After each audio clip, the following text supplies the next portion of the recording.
There is a moment in every war when the side that has been absorbing the blows stops calculating damage and starts calculating survival. That moment happened this morning, not on a battlefield, not in a military bunker, at an airport.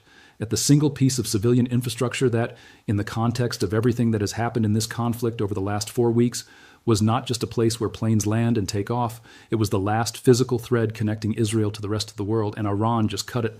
I want you to stay with me for the next few minutes before we get into the full strategic picture, because what happened at Ben Gurion International Airport this morning is not a story that starts with the missiles that struck the runway.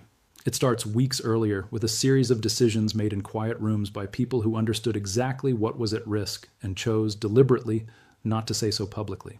And those decisions are the reason that when the Iranian strike package arrived over central Israel this morning, the defensive architecture that was supposed to stop it wasn't there at the density it needed to be.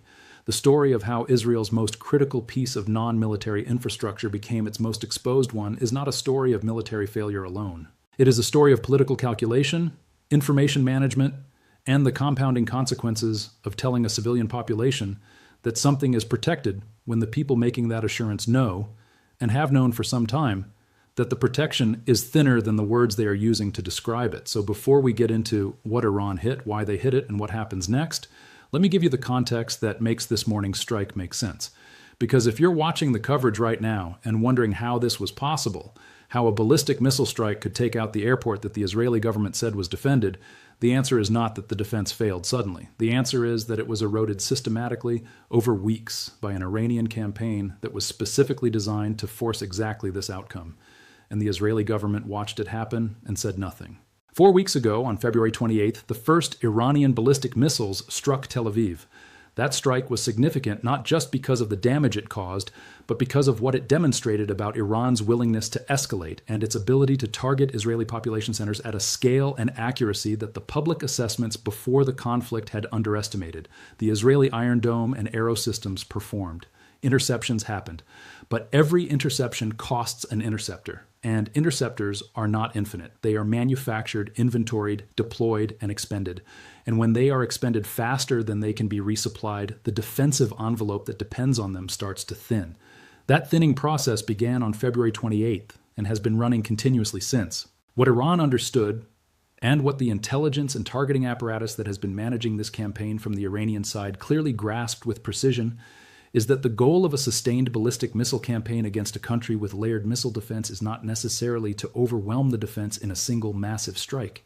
It is to attrite it, to force it to expend interceptors faster than they can be replaced, to redistribute coverage as each successive strike forces the defensive commanders to make choices about what they protect most and what they protect less, and to watch those choices, map the coverage degradation, and identify the windows of reduced protection that a sufficiently calibrated strike package can exploit.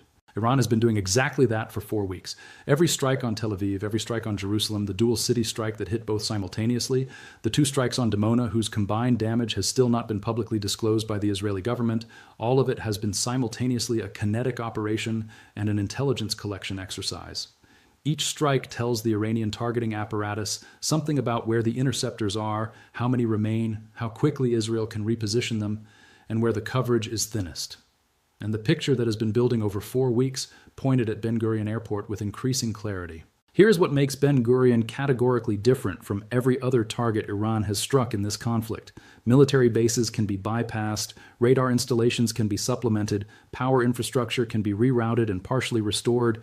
Ben Gurion cannot be bypassed. It cannot be supplemented by an alternative at equivalent capacity on an equivalent timeline. It is not one node in a redundant network. It is the network. Israel has one international airport that handles the volume, the cargo capacity, the passenger throughput, and the logistics complexity that a country under sustained attack and in need of constant resupply requires, and that airport is now non-operational. Think about what was moving through Ben Gurion in the weeks before this morning's strike. The interceptor components that Israel's domestic defense manufacturers cannot produce at the rate they are being expended have been arriving through Ben Gurion on a combination of dedicated military and dual-use civilian logistics flights. The precision munitions that the Israeli Air Force has been expending against Iranian launch infrastructure, against the missile production and storage sites that Israel has been targeting in an effort to reduce the volume of incoming fire, those munitions have been partially resupplied through Ben Gurion. The medical supplies required by a civilian population that has been absorbing ballistic missile strikes for 4 weeks have been arriving through Ben Gurion. And the foreign nationals, the dual citizens, the diplomatic personnel, the international journalists and humanitarian workers whose ability to leave Israel depends entirely on access to a functioning international airport, all of them have been moving through Ben Gurion. When you understand the full spectrum of what was flowing through that airport, you understand why Iran chose it over every military installation it could have struck instead. Closing Ben Gurion doesn't just damage Israel, it severs Israel. It removes the country from the logistical network of the world at the precise moment when connection to that network is not a convenience, but a military and humanitarian necessity. A country that cannot receive interceptor components cannot rebuild its defensive envelope. A country that cannot receive precision munitions cannot sustain the offensive operations it has been conducting. A country whose foreign nationals have no path out is a country whose international partners are now making very different calculations about the costs and risks of their continued presence and support. And here's the part that the Israeli government has not yet explained publicly and may never explain fully. The coverage over Ben Gurion Airport at the time of this morning's strike was not the coverage that existed at the beginning of this conflict. It was the coverage that remained after 4 weeks of interceptor attrition and after the decision made at the political and military leadership level to concentrate the remaining defensive capacity over the Tel Aviv to Jerusalem corridor where the government and military infrastructure sits. Ben Gurion is at the southern edge of that corridor. Being at the edge of a priority coverage zone and being at the center of it are not the same thing. The coverage density over the airport was materially lower than the coverage density over the government and military targets at the core of the zone. Iran knew that. The targeting package that arrived over Ben Gurion this morning was calibrated not to the defensive conditions that existed on February 28th, but to the actual, degraded, redistributed defensive conditions that 4 weeks of sustained attrition had produced. The Israeli government knew the airport was more exposed than its public statements implied. The language used in official communications about Ben Gurion's protection, language about the airport being defended, being covered, being a target Iran could not reach without consequence, was not language that accurately reflected the defensive reality that the people making those statements understood to exist.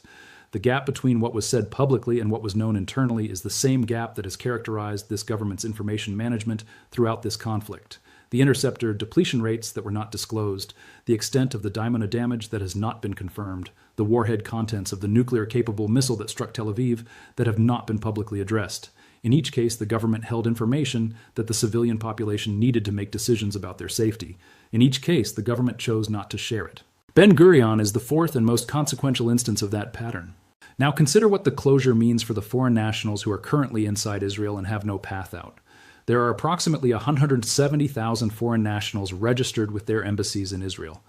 That number does not include the unregistered, the people who came before the conflict and have been unable or unwilling to leave through the windows that were available before this morning. Every embassy evacuation process that has been operating through Ben Gurion, the documentation processing, the flight coordination, the priority departure sequencing, all of it is suspended. The foreign nationals who are waiting for their slot are now waiting in a country with no functioning international airport and no confirmed timeline for restoration. The governments of those foreign nationals are calling Jerusalem and Washington right now. And the honest answer to the question they are asking, how do you evacuate your citizens, is that you don't. Not quickly, not at scale. Not in any way that matches the urgency the situation demands. The economic dimension of this is not separate from the military and humanitarian picture. It compounds it. The insurance markets that price risk for aviation and shipping to conflict zones have been raising their assessments of Israeli exposure since the first uncontested Tel Aviv strike. A direct ballistic missile strike on Ben Gurion is not a risk assessment event for those markets. It is a risk realization event. The calculation that airlines had been making, that Ben Gurion itself was protected even if the country around it was under attack, that the airport was the safe node in an unsafe environment, that calculation has just been proven wrong in the most definitive way possible. The question of whether any commercial airline resumes service to Ben Gurion before this conflict ends is not a scheduling question. It is a liability question. And the answer, after this morning, is almost certainly no. A country that cannot receive commercial flights cannot receive the full range of dual-use supplies that a civilian logistics network handles. A country that cannot receive commercial flights cannot maintain the international business and humanitarian presence that has been providing economic and diplomatic cover throughout the conflict. And a country that cannot receive commercial flights is a country that looks to every government and every financial market watching like a country in a fundamentally different strategic position than it was yesterday. Not losing militarily necessarily, not yet in the sense that a battlefield map measures, but losing in the strategic sense that determines how long a government can sustain public support for a campaign that has now produced the closure of the airport that every single Israeli civilian uses personally. That is the political dimension that makes this morning's strike different from everything that has preceded it. Every previous Iranian strike in this conflict hit infrastructure that most Israeli civilians process at a distance. Military bases most Israelis have never visited, research facilities in the desert, areas of Tel Aviv and Jerusalem that were devastating for the people in them, but that the broader population could still process as something that happened somewhere else. Ben Gurion is not somewhere else for any Israeli. Every Israeli has been to Ben Gurion. Every Israeli has a parent, a sibling, a friend, a colleague who is either stranded abroad right now because the airport is closed or stranded inside Israel because the airport is closed. The closure of Ben Gurion is the first event in this conflict that every Israeli civilian experiences, not as something that happened to the country in an abstract sense, but as something that happened directly to them, to their airport, to their connection to the outside world, to the option they have been holding in the back of their minds, the one that said, if this gets bad enough, I can leave. That option does not exist this morning, and the government that spent weeks assuring the population that the airport was protected, that it was defended, that it was covered, now has to explain why those assurances were wrong. And it has to do that while simultaneously managing the military and logistics crisis that the Ben Gurion closure has created, while managing the evacuation crisis for 170,000 foreign nationals with no path out, while managing the American relationship at a moment when the primary node through which American military resupply has been flowing is non-operational, and while managing a domestic political environment in which the Israeli public is asking questions that have answers the government does not want to give. What Iran has done this morning is not just strike an airport. It has demonstrated systematically and publicly that it can reach every category of critical Israeli infrastructure. It can strike military bases. It can strike population centers. It can strike nuclear research facilities. It can strike both of Israel's major cities simultaneously, and now it can close the airport. The question hanging over everything that happens next is not whether Ben Gurion can be repaired, runways can be rebuilt, terminals can be reconstructed. The question is what Iran strikes while the runway is being repaired, because a country that has methodically worked through every category of critical national infrastructure over 4 weeks and just demonstrated it can close the connection between Israel and the rest of the world has shown you the list it is working from. And Ben Gurion was not the last item on that list.